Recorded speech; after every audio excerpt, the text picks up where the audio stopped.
If any question pops up in your mind, try to write it at the desk. Is this not going back? Good. All right. So now that is that on that. Good. Don't worry. Thank you. All right. So earlier I was talking about, so earlier I showed something on the screen here, something I picked from Blacklist. Now, there's something I want you to know that that is extremely important for you to know. Now, most of the things that we're teaching here in the seminar, we give you a hedge, one, and then we position you whether for riches if you want. Now, here's the thing. Knowledge, especially most of this things that we're teaching, real trainings like this, gives you a choice to either be poor or to be rich. At least choose. Have you seen rich people like Grant Cardone choose to say they want to test out poverty for some days? And then Grant Cardone strips himself off his resources and then goes to test out poverty, then tries to remake their riches. Do you understand? At least you too. That's one of the beautiful things about life. I mean, living it in such an enjoyable way. That way you will enjoy every day to the day you die. Even death, you will enjoy it. Honestly, you know, when death becomes like a form of rest for you, and then you're even looking forward to it. Just that you miss everybody. And then you don't get to die excruciating pain. You just die in your own way, in your own manner. It's largely a function of consciousness. Conscious of your activities, conscious of your everyday life. So, you know, I said to those that arrived earlier, don't take this for a joke. 5 years ago, I was saying like this. For every of the results that I've produced, that we've produced, you know, we said it before they came. Those who didn't believe it are still where we left them. Have you ever been to a place and then you left the place some years earlier, and then you go back there years later, and then it seems like everybody there are just growing in age and all of that, but there's nothing changing in their life. They're just there. And that's because you are moving. To them, time is long. To you, that time is short. I just left 5 years ago. Do you understand? And then they think, well, 5 years is a whole lot. 5 years is short. For a person that has something doing, time is short. 40 years is here, now and there, and it's gone. And here's the beautiful thing about it. Every day is real. Every day is real. Every day you are real. Like right now, let's say all assets you have is barely under ₦1 million. And then, do you know that you can actually, being aware, being conscious, gives you the ability to be able to say, I want my asset to be 100 million. Now, how to get that done is why we are here. And why is that important? You have to understand the why. Because living every day, we said it, I want you to live consciously, live on choice, live choosing. Choose to be poor, choose to be rich. You understand? And then by the time you choose to be poor, then also choose to be rich at the same time. Now, I was saying something about this earlier. On time is early, early is late, late is completely unacceptable. That's why here at the seminar, 9 is 9, 9 is 9, 11:30 is 11:30, and then nothing added to it, nothing missing from it. Now, and why is that now? Now I can control the entire environment. I'm not renting a place or whatever. Do you understand now? Now I choose the time. I choose the venue. I decide not to let the country determine to give me power or not, so that they don't give me a mixed emotion when the power outage comes and goes out. Do you understand? Now that is choice. Can we have the best scientific laboratory in Africa? Yes. But you can't give the choice to somebody else to determine for you. Then you have to design it by what you want and how it should look. Do you understand? Choice completely. Now, what puts power to your choice is knowledge. And what puts money in your pocket is that understanding of the entire three processes: ideation, materialization, and possession. Hello? Good. Now, on time is early, early is late, late is unacceptable. You have to determine whatsoever. Now, some people arrived exactly on time, which is really early, which was good. You know, in Germany, you're expected to, if you're going for an interview, expected to arrive at least 15 minutes earlier. If you arrive 30 minutes earlier, that's rude. You assume they don't have something that they're doing. So arrive within the frame of 15 minutes to the time. And here's what it does for you. It is not rules. I want us to understand that it is not rules.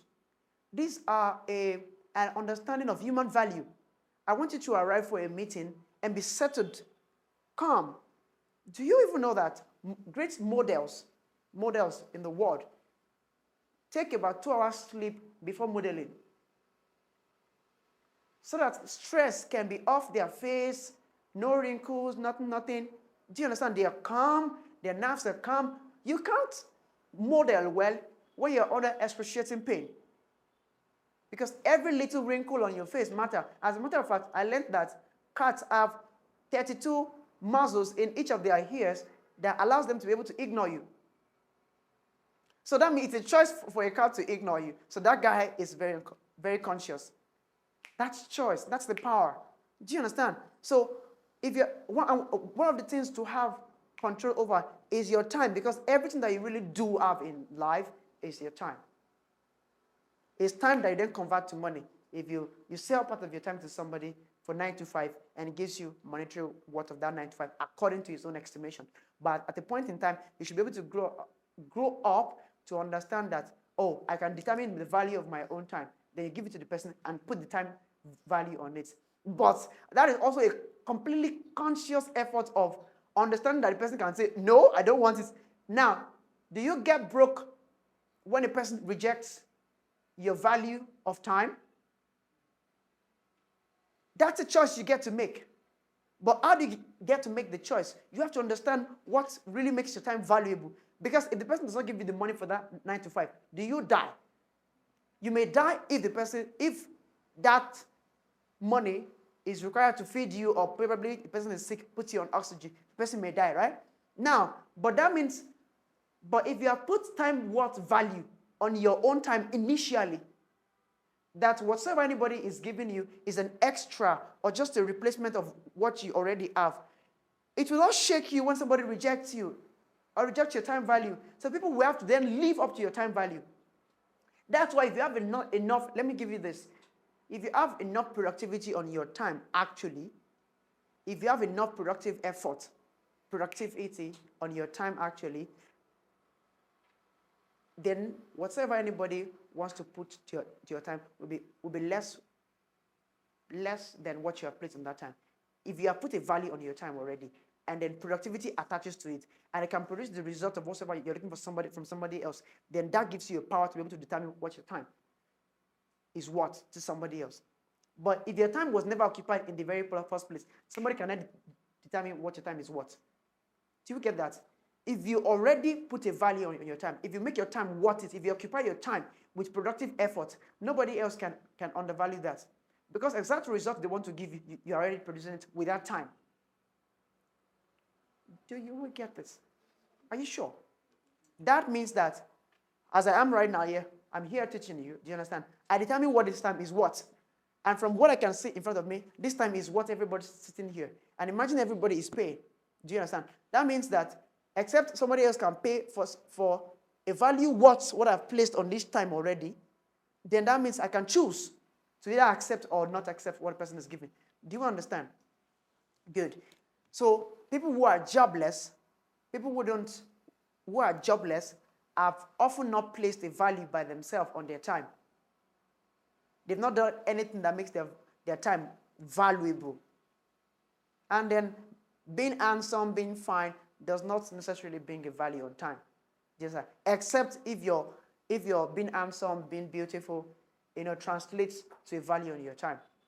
And that will be a function of what we listed earlier, possession. Now, don't forget that I said initially, most of the things that we're doing here is a function of introspection and retrospection. Retrospection is looking at the past. what has happened in the past before. Let's understand what has happened before. How does it happen with my family? How does it happen with my people? Do you understand? How does it happen in my culture? You have to understand all of this. This is what we call cultural understanding. You don't fight against cultural understanding. That's what people don't know, especially when it comes to resourcefulness. If you want to let me say something. You'd struggle to accomplish in another place, in another geography, when you don't master your own geography. So if you want to run away to another country right now, and you pack all the resources here, you try to borrow and borrow, you're struggling. When you get there, you will still struggle. The chances that you'll be leading the field there is small. It will take you years. And unless you understand their geographic there, their culture, and embrace it, you're still not going to lead any field in that place. Same thing is applicable with your own land. If you understand what resources are available, what's the geographical plane all about, what's the demography all about, what are the people all about, what's their culture all about, do you understand? You'll be able to maximize the entire resources available. And as a matter of fact, it's this understanding that gives you all the best of that resources in that environment. Do we understand? So, I need a car. Do you understand how cars get into that land in the very first place? Do you understand that apart from paying for a car, there are other ways to be in possession of a car? It can be gifted to you. There are other ways. You can refurbish a sport car. Do you understand all of this in the very first place? So nothing is really hard except we have understanding of it. Now, retrospection thinks about the past. You have to understand.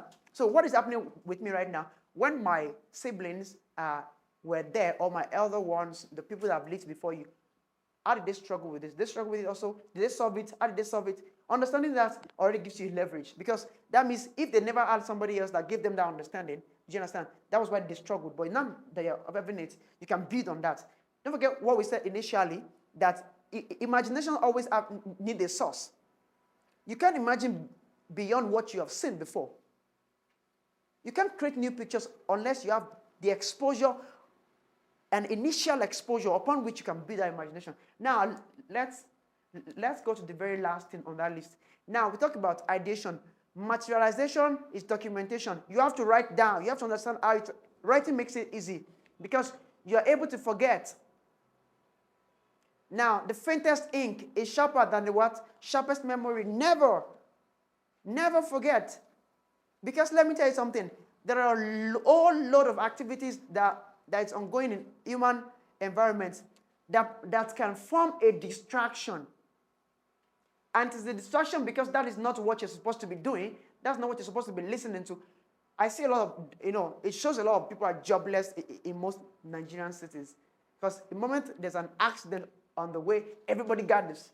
But if you're busy going to an office, you would not stay, you will go there. Now, every other thing becomes a distraction when it is not your goal, when it is not your agenda. Do you understand? That is where the power of choice comes in, because you understand. Now, knowing where you're going makes every other thing a distraction. Please understand that. Knowing where you're going makes every other thing, no matter how beautiful they are, how sweet the offer is, how juicy is this, makes the distraction completely.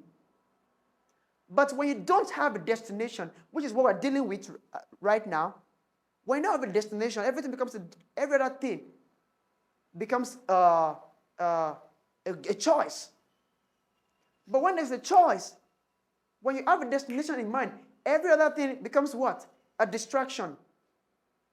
When you have a destination in mind, every other way becomes a distraction. Every other thing becomes a distraction. Do you understand? But when you don't have a destination in mind, every other place becomes a choice.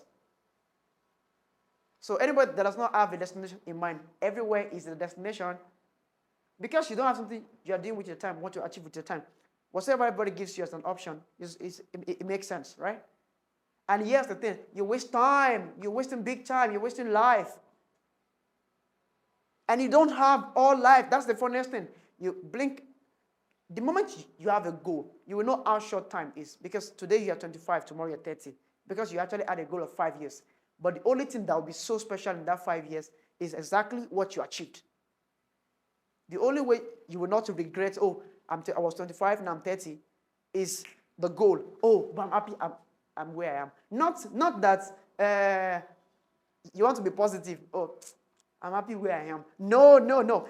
really, really, oh, I achieved my goal, or I was not even, and here's one of the things. Life is so beautiful and so generous. Reality is so beautiful and generous for one very good reason. When you have a goal, as you're achieving that goal, reality also gives you more gifts. So even the goals that you did not set to achieve, reality will help you accomplish it. Because there are actually very few persons trying to achieve something. Do you understand? There was a statistics that it's actually 4% of the entire world population that actually knows what they're trying to do. The entire remaining 96% the percent works for the 4%. Can you believe it? That means only, even according to Pareto's principle, only 20% of all of us knows what we're trying to do. 80% of the entire population is working for the 20%. Well, that's beautiful in one part, and the other side, not so good, right? Now, at least be part of the 20%. Do we understand? Be part of it. That's what we're doing this. Now, materialization is documentation. After you've thought about where I want to be in 5 years, I've told you how to think about it initially. See pictures. See pictures, get exposure, read. The cheapest way of exposure is reading. The larger you read, the more data your brain has to work with. The next one, materialization, which is documentation. You have to I have an entire stack of row of in my shelf that's just as my jotters and diaries. And this one is almost exhausted also. And I keep on stacking them up.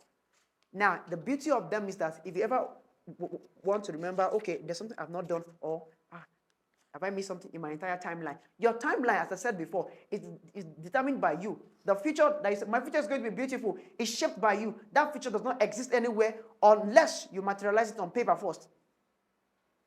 And then you cannot have a future you did not shape in the first place. Do we understand? Because it's ambiguous. Where is the future? Can we travel there?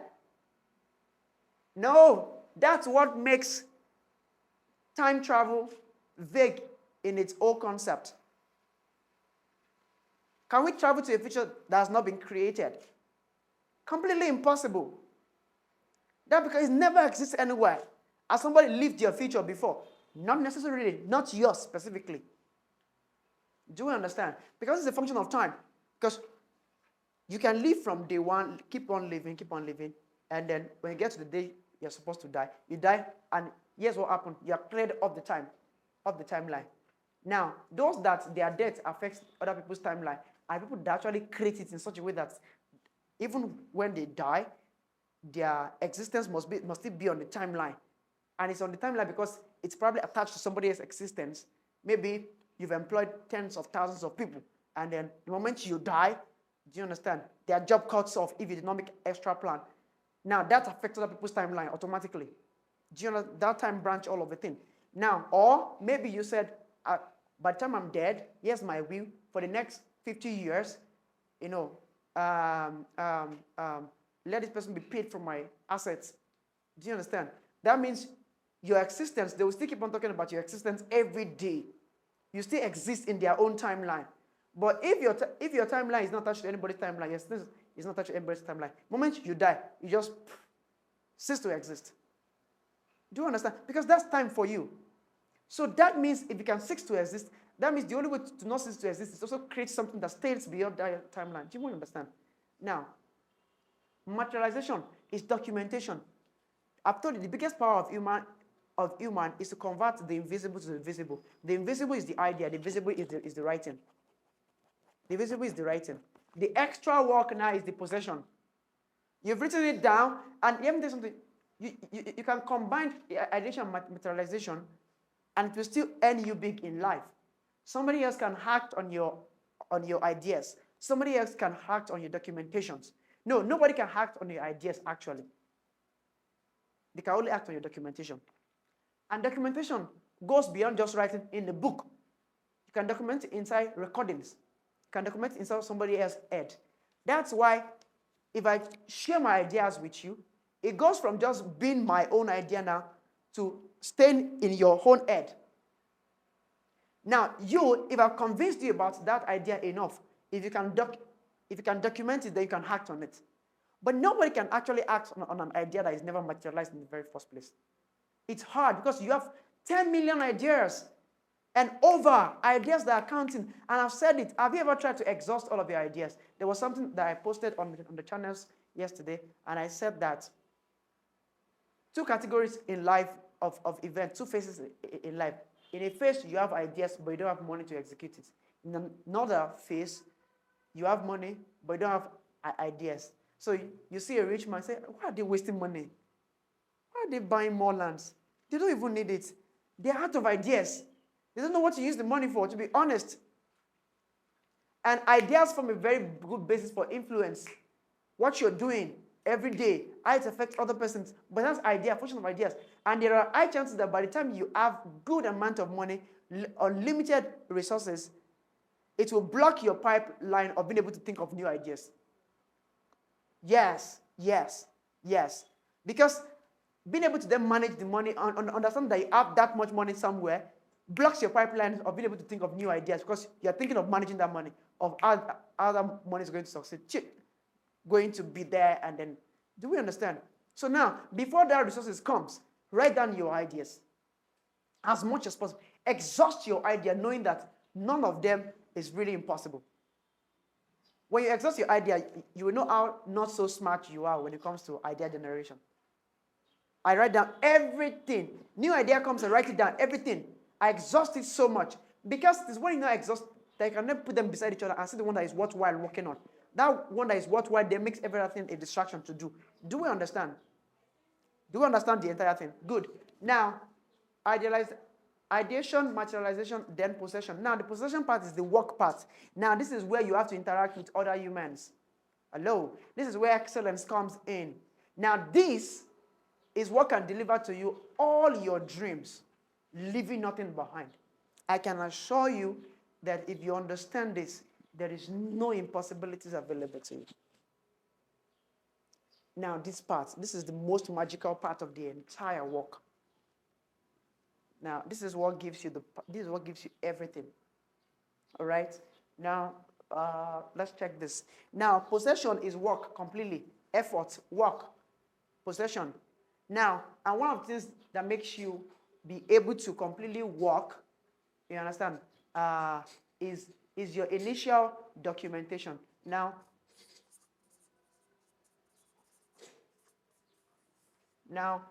you want to possess those things that you have materialized through documentation.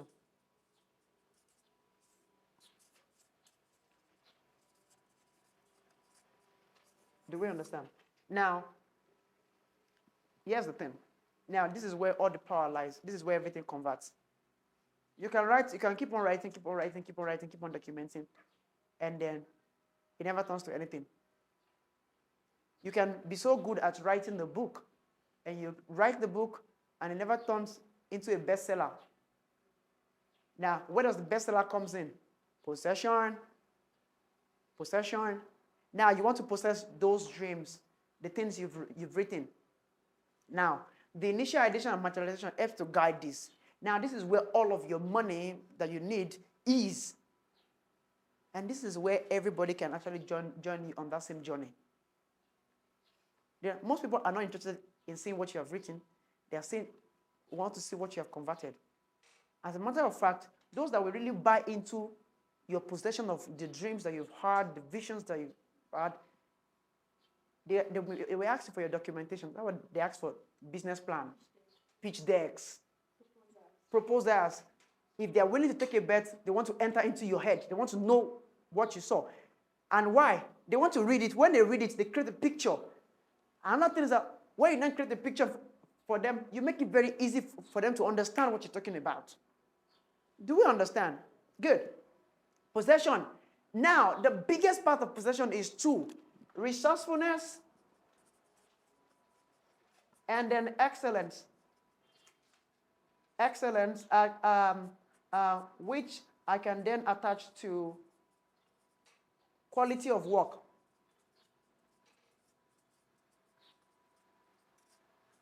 Do you understand? Now, this is where Africans tend to miss it out. You shouldn't struggle. Don't ever, we said it in the beginning, Don't swim against the tide. And then all of these things put you in charge. Do we understand? Put you in charge of life, scenario, and everything. I've told that a future does not exist except the one that you create and shape. Now, and the shaping it is, you first of all written it down. Now, the next thing is, don't expect anybody to come help you. Go meet them. Everything that we did initially, addition, materialization, was still under visualization. Now, because your mind is big, has no limit, you can think off limit. So an off limit can mean many ideas. But the ones you write down, when you write it down, it starts giving it a shape. Starts giving it a shape. So I have an idea of a thing people can put water on their books on. Then I think about it. My head can still be giving me orthogonal shape, hexagonal shape, another shape and that. But the moment I try to draw down the first shape idea that I have in my head, square, it starts guiding the way my entire head thinks. Now, there's something with this and how it works so beautiful. Now, there's a lot of resources on the earth and on the planet itself. The moment you know what you're looking for, your mind, your subconscious mind, start pulling resources in that direction. And get this right. The moment you have a target, a goal, let's say my goal is I need 10 million. I was telling somebody the other day, I said, why are you so gloomy? I said, I need money, Jerry. Okay, you need money, Jerry. That's vague. The fact that you need money, I might assume that you need 5,000 or maybe 10 million. But it's even stress for me to be thinking for you. And you don't know if, from what I eventually discovered, the person did just 500,000 naira. You don't know if I have an extra 500,000 somewhere. But because I think maybe if I ask you now, it might be that you need 10 million and I can't help. And I don't want to be, shy or shamed. Do you understand? So I'll say, oh, God will help you, don't worry. And I move on. But why are you gloomy? What do you need? I need 500,000 to do this, and that. Immediately, if I had 500,000 somewhere, you've convinced me with what you needed it for. Do you understand? And as soon as something that I can give it to you, I give it to you. That's how life works. Specificity. Under possession. Being specific. Now, I thought that possession has to do with work generally. And this work has to do with resourcefulness, excellence, and quality of work. Do you understand? Now, under quality of work is where we have specificity. Being specific with what of things you want to achieve. Anything whatsoever. That's why, and then here's one of the ways it helps us. It helps us because when you know where you're going, like we said before, you know those who can get you there. You understand? And you go there. Now, this is where we become mobile. You can't sit in a place for forever and expect the entire world to come meet you there. It does not work that way. If you think it's worthy enough for them to come meet you, it has to be worthy enough for you to go first of all, meet them. And that can be in any format, whether media hards. You have to carry it to go meet them. Do you understand? Then they have to sit, then come to you. But you have to first of all go to them. Now, this place works. This place only functions on what you have documented. Now, don't forget, let me start brief on resourcefulness, excellence, and quality of work. Now, excellence here is achieving the best quality at your own level. I'm going to quote one of the most popular, clergymen in Nigeria, Apostle Joshua Selman. That was what he said, that excellence here is achieving the highest quality at your own very level, your own level. That means I have an access to a 2-bedroom room studio. Can I make it the best? I don't have to compete with somebody that has an entire acre of land for a studio. Do you understand? I don't have to compete with Disneyland. But can I produce my own best quality? Best quality that serves you better, that makes you comfortable when you come to my studio. Producing the best production. Do you understand? That's excellence.